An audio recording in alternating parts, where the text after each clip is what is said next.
Saya mau ke Pak Gubernur, dan sebelumnya terima kasih banyak Pak Gubernur sudah bersedia hadir. Mudah-mudahan ini juga adalah bentuk kepedulian Pak Gubernur terhadap masalah ini, sehingga diundang berdialog beliau meluangkan waktu. Kami persilakan Pak Ismail Pakaya.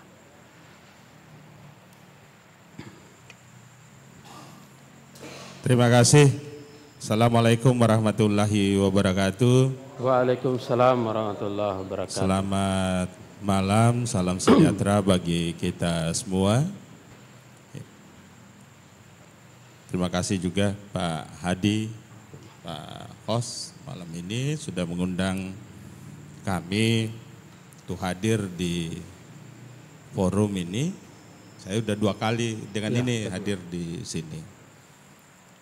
Malam ini bersama Pak Kabid Humas Polda, Wakili Polda, kemudian ada juru bicara dari Pengadilan Negeri Gorontalo. Juga hadir Bapak Ibu sekalian.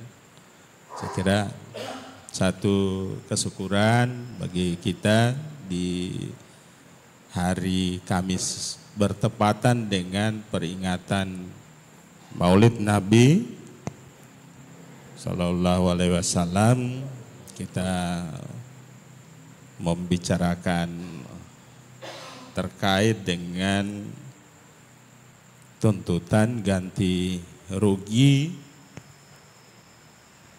yang dilakukan oleh saudara-saudara kita di Pohuwato, di Marisa, tepatnya di Gunung Pani, sehingga kemudian terjadi anarkis, ada pengerusakan, ada pembakaran kantor bupati. Nah, melalui kesempatan ini di awal saya menyampaikan bahwa informasi, apakah kemudian tadi yang diceritakan dari awal sampai dengan kejadian,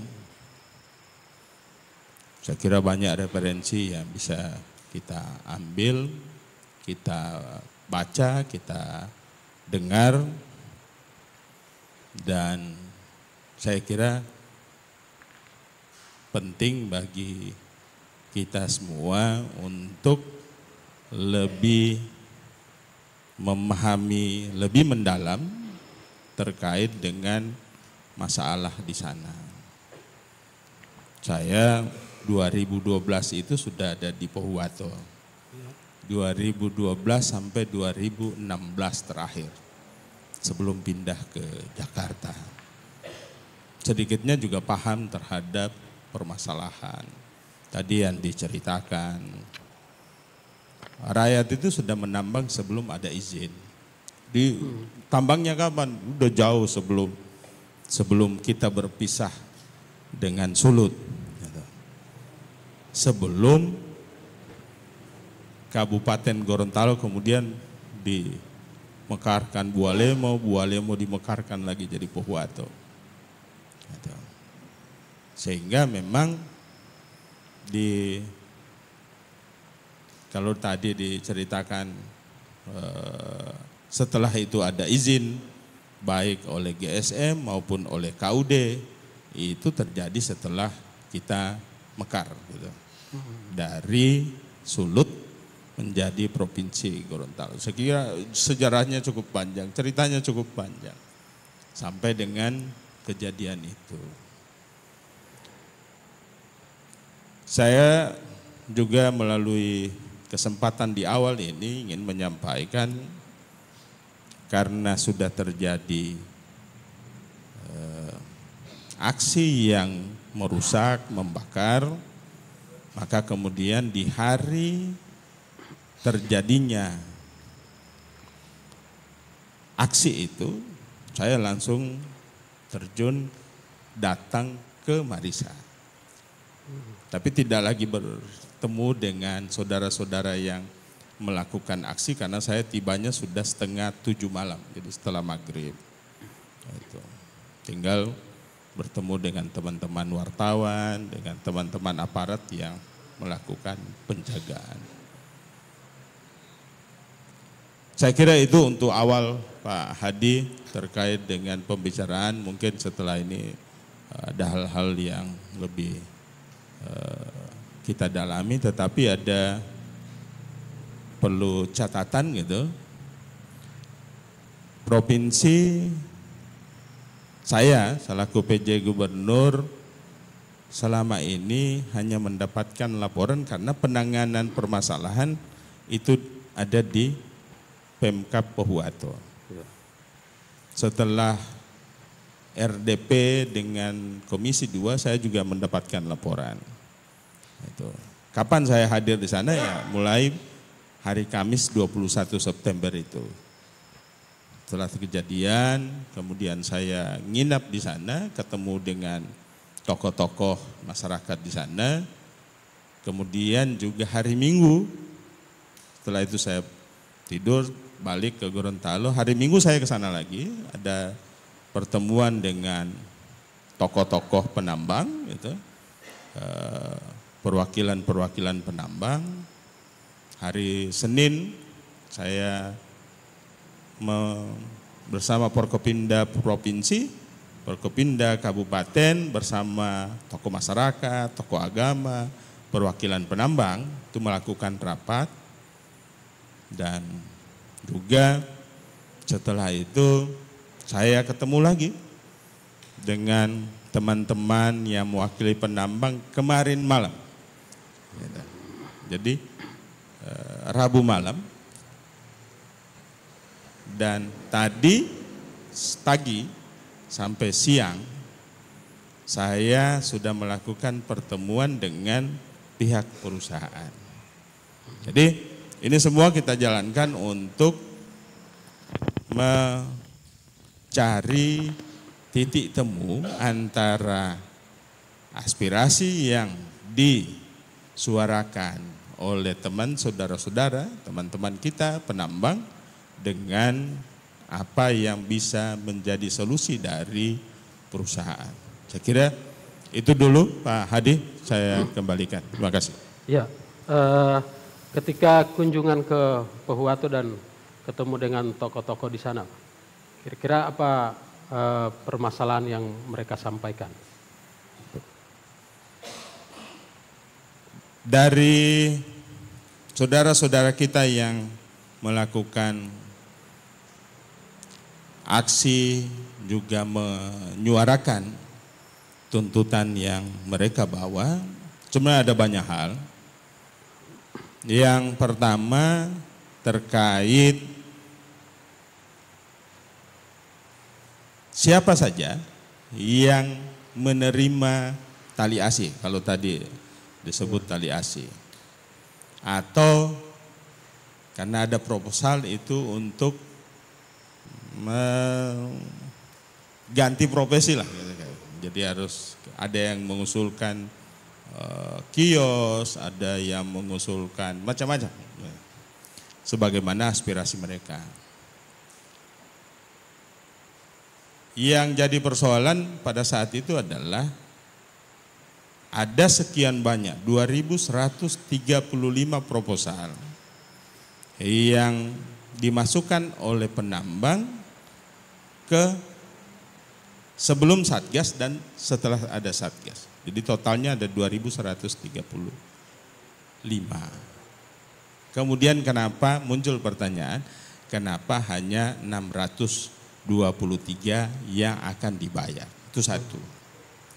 Kemudian dari 623 yang akan dibayarkan, itu ada dibagi dua lagi. Ada yang setuju dengan nilainya dan ada yang tidak setuju dengan nilai tali asihnya. Itu hal yang kedua. Hal yang ketiga yang mereka sampaikan ke saya pada saat ada di sana adalah ada isu, jadi ini isu pedagang emas di Pohuwato tidak mau lagi membeli emas dari para penambang, saudara-saudara penambang, gitu, karena ada larangan. Itu yang ketiga. Yang keempat, isu tentang tenaga kerja lokal. Kemudian hal-hal lain yang simpang siur itu juga disampaikan ke saya, tetapi saya yang akan saya sampaikan yang terkait langsung dengan tuntutan penambang dan tidak akan ke hal-hal yang menjadi aspirasi tetapi kemudian tidak berhubungan langsung dengan akar masalah. Jadi 4 poin itu yang kemudian di hari Senin tanggal 25 ya.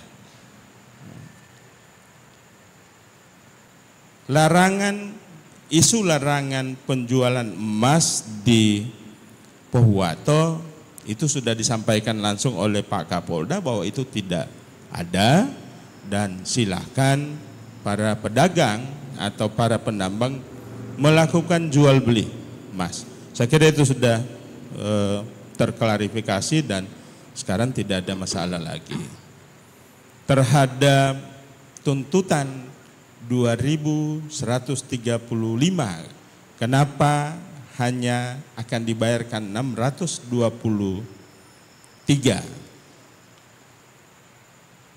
Tadi pagi itu juga untuk sementara dalam posisi progresnya yang baik karena pihak perusahaan membuka lagi peluang, membuka diri lagi untuk melihat kembali proposal yang 2.135. Jadi tidak hanya yang 623. Nah ini masih berproses, masih kita tunggu karena butuh waktu itu. Dan mudah-mudahan akan ada titik temu antara aspirasi penambang dengan perusahaan. Kami, saya, Pak Kapolda, seluruh aparat keamanan, seluruh jajaran pemerintah menginginkan situasi daerah itu dalam situasi terkendali, aman, tertib, karena kita akan menghadapi dan sedang memasuki tahapan baik pemilu legislatif, kemudian pilpres. Tentu ini semua menjadi perhatian kita semua. Itu. Saya kira itu Pak Hadi. Ya, apa yang menjadi alasan dari perusahaan Pak disampaikan ke Pak Gubernur sehingga tidak semua bisa terbayarkan, kalaupun terbayarkan jumlahnya hanya kecil, karena itu menjadi persoalan. Memang ada alasan dari perusahaan kenapa hanya 623, tapi karena tadi sudah sepakat tidak lagi mengangkat 623, tapi juga sudah mengakomodir 2.135 untuk diverifikasi ulang. Saya kira hal itu tidak perlu lagi saya angkat, gitu. Karena sudah selesai yang 623 karena juga akan melihat kembali yang 2.135. Tapi kelihatannya perusahaan ada itikat baik untuk membayar sesuai tuntutan. Sesuai proposal, bukan sesuai proposal, sesuai kondisi lapangan yang ada di dalam proposal. Gitu. Karena di proposal itu ada yang aktif, saya sudah lihat foto-fotonya dari hasil Satgas, ada titik koordinat, ada foto itu. Ada yang benar-benar aktif, ada kegiatan, ada juga proposal yang dimasukkan itu ada yang tinggal semak-semak. Saya tidak, kalau dari foto kita tidak tahu lagi. Ini ada kegiatan tambang atau tidak. Gitu. Gitu. Karena yang di fotonya itu hanya semak-semak. Ada yang hanya menunjuk pohon aren. Ini yang ditunjuk lokasi tambang atau aren. Gitu. Ya. Jadi banyak. Jadi ada yang aktif dan tidak aktif. Inilah yang akan dilihat kembali dan pihak perusahaan menyampaikan kita akan mengakomodir itu, ya, terutama yang aktif. Yang selama ini yang aktif itu ada yang tidak termasuk di 623. Tapi karena sepakat untuk melihat kembali yang keseluruhan, tidak hanya 623, maka pertanyaan Pak Hadi saya tidak akan jawab. Terima kasih. Baik, satu lagi terakhir Pak Gubernur, informasi yang kami terima bahwa pihak ini kan terjadi dualisme di KUD kepengurusannya. Kemudian yang menang di TUN kemarin itu mau menggugat pemerintah provinsi terkait IUP PT PETS. Apa tanggapan Pak Gubernur? Terkait dualisme kepengurusan di KUD Darmatani itu, setahu saya pada saat saya pindah ke Marisa itu sudah terjadi dualisme. 2012 saya pindah ke sana itu sudah terjadi. Saya pikir sudah selesai Pak Hadi. Nah, sudah lama ini. Iya. Ternyata masih terjadi. Dan saya tidak mendalam ke persoalan KUD, apalagi baru tadi saya dengar ada gugatan yang saya juga tanya Pak Hakim, ini yang menggugat siapa? Gitu. Karena kita tidak tahu yang menggugat ini siapa, dari pihak mana gitu. Saya ya pribadi, walaupun teman-teman di karena turut tergugat itu adalah Pemprov, teman-teman dari Biro Hukum saya kira yang akan dampingi menangani persoalan itu. Jadi mohon maaf saya kalau yang terkait dengan dualisme kita tunggu saja, karena juga sudah ada putusan, katanya sudah ada putusan pengadilan terhadap dualisme itu. Nah ini kita menunggu saja kalau memang ada putusan yang tetap yang harus dieksekusi, saya kira kita akan jalankan.